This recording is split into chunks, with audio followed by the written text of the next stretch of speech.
of Rock Church Ministries, proclaim, portray, and point.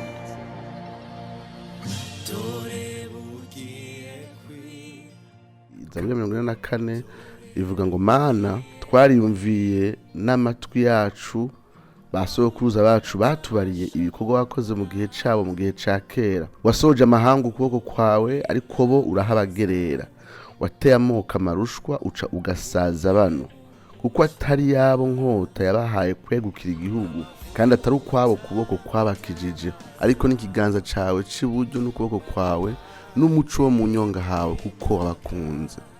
Mana ni wewe mwami wanje gerera agakiza aba Yakobo, ni wewe uzoduha kwirenza abansi bacu, izina ryawe niryo rizoduha gusiribanga abadukuriye hasi, kuko umuheto wanje atari wo nzokwishimira kandi inkota yanje atari izonkiza, ariko niwe wadukije abansi bacu watetereje abatwanka.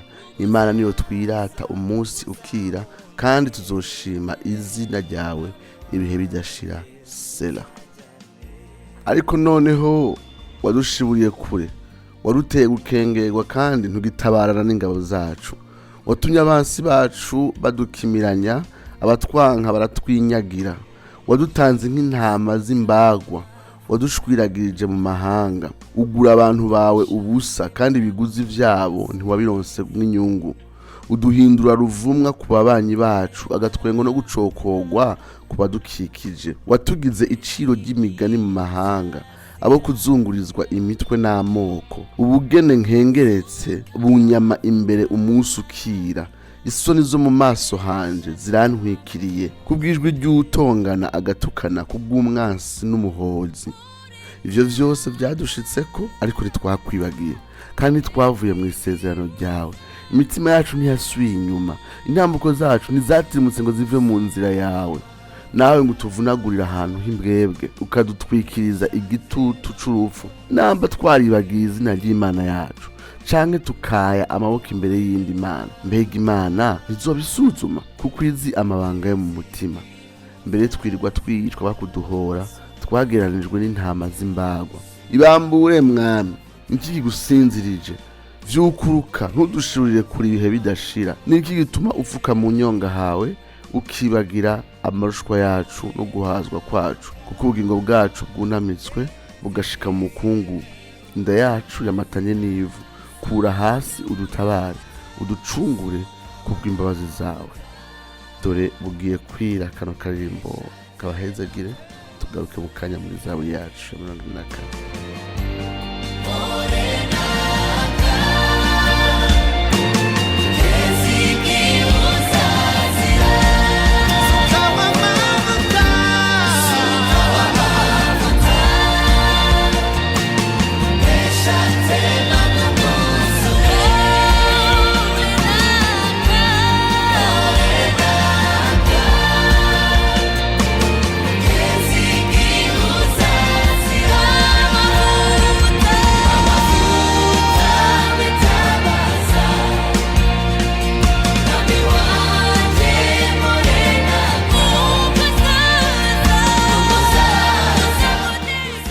Zaburi ifise umutwe w'amajambo ko ari ya bene Kora, ariko ngo twabivuze mu ntangamara tugitangura igice ca kabiri c'amazaburi yo kuva kuri 42 gushika kuri 72, tuvuga ku mazaburi ya bene Kora. Ntibisobanurwa misi yose yuko ari bene Kora bayanditse, hari igihe bisobanurwa yuko Dawidi yayanditse hanyuma akayihereza bene Kora kugira ngo bashobore kuyihinyanyura mu midiho, mu icurangisho no kwirongora mu rusengero. Kindi tubona ni jambo ngo yo kwigisha, aho twigeze kuvuga ijambo Maskil rishobora gusobanurwa kw'izaburi ibigenewe kwigisha abisirayeli, ariko kandi nk'uko Gisino Mweranda abivuga ati iri jambo Maskil rishobora gusobanurwa yuko iyo ndirimbo itanga akaryo ko kurimbura ivy'Imana yagenye ku bwoko bwa Isirayeli n'igihe bidatahuritse, les décrets mystérieux de Dieu concernant son peuple. ibi birashoboka rero kuko hano muri no Zaburi hariho ibintu uyu mwanditsi adatahura, hariho ibintu Imana yagenye ko bishikira Abisirayeli, kandi umwanditsi ntariko aratahura igituma Imana iriko irabirekura. Rero birashoboka ko muri iyo nsobanuro iyi Zaburi kandi iri mazaburi twita amazaburi Maskil, igihe rero yoba yarandikiwe biragoye, kuko nimba ari Dawidi yayanditse canke bene Kora ubwabo, biragoye kwiyumvira neza ibihe yariko aravuga ivyari byo, kuko mu gihe yandi mazaburi dukunda kubona aho Dawidi ababaye kubera Imana yamuhanye, kandi Dawidi akaba azi yuko yamuhanye mugabo kandi hari n'icaha cari mu mutima wiwe. Igihe tari amazaburi tubona ko avuga ku mibabaro y'Abisirayeli kubera ivyaha bakoze, mugabo Abisirayeli bakabandanya basaba Imana ko yobakiza, ikana Dawidi agasaba ko Imana yomutezurira, naho icaha ico cazanye uko kuboko kw'Imana kumuhana nticabuza ko yaba Dawidi y'Abisirayeli batakamba basaba ko Imana ibanagura. Ariko hano uyu mwanditsi avuga yuko batigeze bakora icaha, uyu mwanditsi avuga yuko bagumye mu nzira mu bwizi, uyu mwanditsi avuga ko bagumye mu isezerano, batatiriganye mu bugorozi, ariko bariko barashikirwa n'ibibazo bidasanzwe. Ibi rero biragoye kwiyumvira yuko vyaba vyabayeho mu gihe ca Dawidi, kuko amajambo akoreshwa ajaye no kuneshwa kw'Abisirayeli n'amajambo tutabona byari bishika ku ngoma ya Dawidi. Bandi na Calvin bariyumvira kwiza urishobora kuba yaranditswe n'urunganwe rwa bene Kora, ngo tugeze kubisigura kuri Zaburi zashaka kwandikwa n'urunganwe rwa bene Kora, atarababayeho gusa mu gihe ca Dawidi, ko kumbura no bene Kora babayeho mu gihe cikinyago, igihe Abisirayeli batwagwa i Babuloni. Ariko na hano nyene biragoye kwemeza kino ciyumviro ca Calvin, kuko ibitabo vyo ku ngoma ya kabiri n'abami ba kabiri,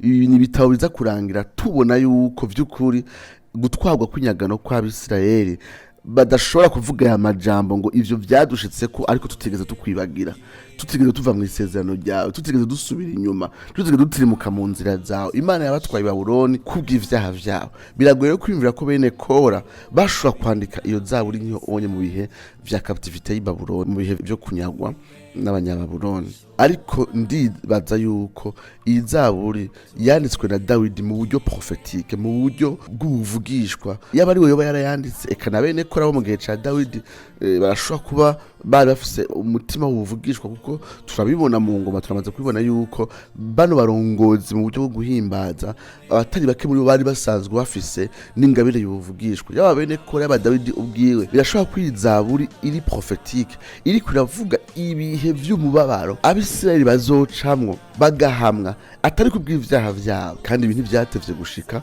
mu kinjana ca kabiri imbere ya Yesu Kristo, umwami yitwa Antiochus Epiphanes umugiriki yaraje arahahaza Abisirayeli ku buryo bihakwa gusa n'imirongo tubona umurongo w'10 gushika ku murongo wa 16, aho yahumanije ahera aho yatoteje Abisirayeli akabica mu buryo budasanzwe.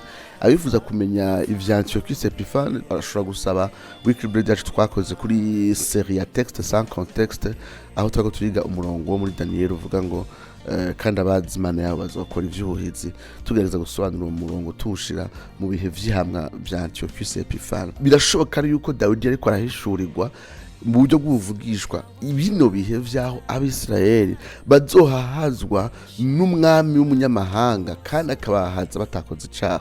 Ariko kandi si Abisirayeli gusa, dusanga iyi Zaburi Paulo ayitiza mu Baroma 8:36 akoresha umurongo wa 22 wo muri Zaburi yacu ya 24 kugira ngo yerekane imibabaro y'ishengero n'ihamwa ry'ishengero. Ku murongo wa 35 aba yavuze ngo mbega n'amarushwa canke n'ivyago canke no guhamwa canke n'inzara canke no kwambara ubusa canke no kuba mwirida canke n'inkota n'igikizo dutandukanye n'urukundo rw'Imana. 36 ati nkuko handitswe ngo twirirwa twica bakuduhora twagereranijwe n'intama z'imbagwa. Agaruka kuri Zaburi aho ayaplika ku mubabaro w'ishengero by'abigishwa ariko barakurikira Kristo mw'isi ibahama, mw'isi yanka Kristo kandi yamubamvye. Iyi Zaburi turizera yuko Abisirayeli bazoririmba mu buryo bw'umwihariko igihe ubuvugishwa bw'ihamwa ry'Abisirayeli rizogera ku munsi w'iherezo, aho amahanga azohagurukira rimwe guhahaza Abisirayeli. Rero turashobora kwibaza yuko iyi Zaburi yanditswe muri uwo mutima w'ubuvugishwa, aho yaplika ku bana b'Imana bariko barahamwa atari kubw'ivyaha vyabo, ariko kubera uburake bwa Satani n'abadayimoni bifuza guhenebereza ishengero ry'Imana. Ati duhe amavuta mu itabaza, duhe amavuta mu itara, dukomeze mwami. Kano karirimbo kabahezagira.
Ntibigoye kubona ingene yizawe ya 44 yubatse ibyo twita structure, kuko uhereye ku murongo wa mbere gushaka ku murongo w'8 ubona uyu mwanditsi ariko araharura ibihe byo gutoneshwa n'Imana, ibihe byo gutabagwa n'intsinzi Abisirayeli babayeho muri kahise. Atangura kwiyumvira kuri ivyo bihe. Turibuka ko Habakuki yiyumvira kuri ivyo bihe, agasaba ko Imana isubira kunagura igikorwa cayo mu bihe vyiwe. Ni kenshi Abisirayeli bagenda bibuka ibihe nyamukuru bidasanzwe byo kutabagwa n'Uhoraho, kugira ngo bibasubizemwo intege mu bihe by'umubabaro bariko baracamwe, kandi bibabere nk'isengesho y'uko Imana yosubira kunagura igikorwa cayo mu bushobozi. Hano dusanga rero kuva ku murongo wa mbere gushika ku murongo w'8 uyu mwanditsi ariko ararimbura ivyo bikorwa by'ubushobozi no gutoneshwa n'Uhoraho vyagaragaye muri kahise. Ibi bitwereka yuko uno mwanditsi naho we atabayeho muri ivyo bihe Abisirayeli binjiye i Kanani mu bushobozi budasanzwe, Imana ikirukana abansi akanya sasa mu gihugu c'Kanani, ikateragira Abisirayeli muri ico gihugu imaze guhindura ubusa amahanga akomeye yaba muri ako karere. Tubona ko uyu mwanditsi ubwo ivyo vyabayewe ataravuka, ariko yiyumva ari umwe n'ubwo bwoko bwabayeho muri ico gihe. Atahura yuko ubwoko bw'Imana nakagozi kadacika, n'urunganwe rudahera inyuma y'urundi, tugize umuryango umwe w'ibihe vyose. Rero nta gitangaza uyu muntu umenga ariko arakomoza ivyo bihe by'ubushobozi. No muri kahise k'ishengero nuko hari ibihe bidasanzwe by'amakanguro vyabaye muri kahise, aho Imana yagaragaje ubushobozi bwayo buryo budasanzwe, canke Imana yatabaye ishengero irikura mu bihe bidasanzwe vy'amapersecution y'abami bo mw'isi. Birashika urunganwe kanaka gw'ishengero rugakomoza ivyo bihe, rugasaba ko Imana yosubira kubiserura muri ico gihe, kuko twese tuba tugize umuryango umwe n'akagozi kadacika, urunganwe nyuma y'urundi gw'ishengero. Kuva ku murongo w'9 gushika ku murongo wa 16 aca atangura kuvuga rero ibihe rero babayemwo, apana ivya kahise vyiza. Aca atangura gucapa ibihe Abisirayeli ico gihe babayemwo vy'agakengegwe, vyo kuneshwa, vyo gutsindwa, vyo gukozwa isoni, kuva ku murongo w'9 ku murongo wa 16. Hano rero ntuce tuvuga yuko ibihe vy'Imana icisha mw'ishengero, icisha mw'ubwoko bwayo, atarege cyose tubitahura. Hano niho tubona yuko Imana yabageneye ibihe vy'isoni, ibihe vyo kuneshwa, kandi atacaha bakoze ngo tubatumira kuva ku murongo wa 17 gushika ku murongo wa 22. Ibi biratwereka yuko Imana mu bihe kanaka ishobora kurokora ubwoko bwayo igihe buriko buragwanywa n'inkomezi zo mw'isi, n'abami, n'abaperezida, n'ububasha bwa politike. Imana igakiza ishengero ryayo mu buryo bw'igitangaza nk'uko yabikoze muri kahise. Ariko hari n'ikindi gihe Imana ireka inkomezi za politike n'ububasha bw'abami bo mw'isi bigahonyanga ishengero, kandi Imana ikareka iryo shengero rigacishwa bugufi, rigateterezwa mw'isi. Umurongo wa 10 ku murongo wa 22 utwereka ingene uyu mwanditsi agerageza guserura ubwizigirwa n'ubugororotsi no kuramiriza vyaranze Abisirayeli, ku buryo bumva umenga ntibatahura ibiriko birabashikira. Mu gihe cyo gusano rya kera, aho wamenga Imana itanga impera y'ukumvira hano nyene kw'isi, kandi gahana icaha hano kw'isi, vyari bigoye ko Abisirayeli mu gusano rya kera bashobora gutahura zino nzira zidahuritse z'Imana. Ariko uno munsi twe mu isezerano rishasha turabizi yuko atari iminsi yose kumvira kwacu kuronkera impera hano muri buno buzima, ariko kandi twizera neza yuko abana b'Imana n'igihe ubugororotsi bwaho turonkerwa impera hano ku isi, umunsi umwe Imana izobigaragaza ku mugaragaro yuko by'ukuri iri ku ruhande rw'abagororotsi. Marayika arandika avuga ati ico gihe niho muzosubira kandi kubona ko hari itandukaniro hagati y'uwunyumvira n'utanyumvira. Hagati aho Imana irareka ishengero rigashobora guhamwa kandi rigaca mu mibabaro idasanzwe, nk'iyo tubona mu Yoshua 6 ku murongo w'9 ngo kandi amenye ica gatanu kimatanije ico gitabo, mbona munsi y'igicaniro impwemu z'abishwe babahora ijambo ry'Imana no gushinga intahe bari bafise, batakambisha ijwi rirenga bati data wera ukuri uzogeza ryari kudaca amateka no kudahora abari mw'isi amaraso yacu. Umuntu wese muri bo ahabwa imvune yera, babarirwa kumara iyindi minsi baruhuka gushitsa aho igitigiri c'abagurano bagenzi babo na bene se bagira bicwe nkabo kizoshikira. Iyi Zaburi izoba isoko y'inkomezi zidasanzwe kandi n'isengesho kubera bazari ko barahamwa mu buryo budasanzwe mu bihe vya Antikristo. Umurongo wa 23 gushika kuri 26 tubona rero uyu mwanditsi arangiza agira isengesho avuga ati Mana nudukize, Mana nudukize, ibambure mwami, niki kigusinzirije. Arangiza asaba ko Imana yobakura muri ako kaga. Naho tuba dufise ivyizigiro ikibuza yuko twambaza Imana kugira ngo tugire ubuntu, kugira ngo itukize, kugira ngo idutezurire ubwo burake bwa Satani n'abakozi biwe bariko bararungika kwishengera. Kandi Yesu arasezerana yuko azotezurira abera nk'uko bivuga mu butumwa bwiza, ko avuga ati kandi iyo minsi yitagerurwa n'abatoranijwe nabo nyene ntiborokotse. Ngo ariko kubw'abatoranijwe iyo minsi izogabanywa. Matayo 24 ku murongo wa 21 n'umurongo wa 22. Hagati aho tukirindiriye gutabarwa kwacu, reka dusabe Imana itwongereze amavuta mu matara yacu kugira ngo tube maso gushika kuri wa munsi umukwe azoza kudutwara mu munezero w'ubwiza butazoshira. Dore bugiye kwira. Akaririmbo kabere isengesho. Shalom kandi Maranatha.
Lila Flock Church Ministries. Proclaim, portray, and point.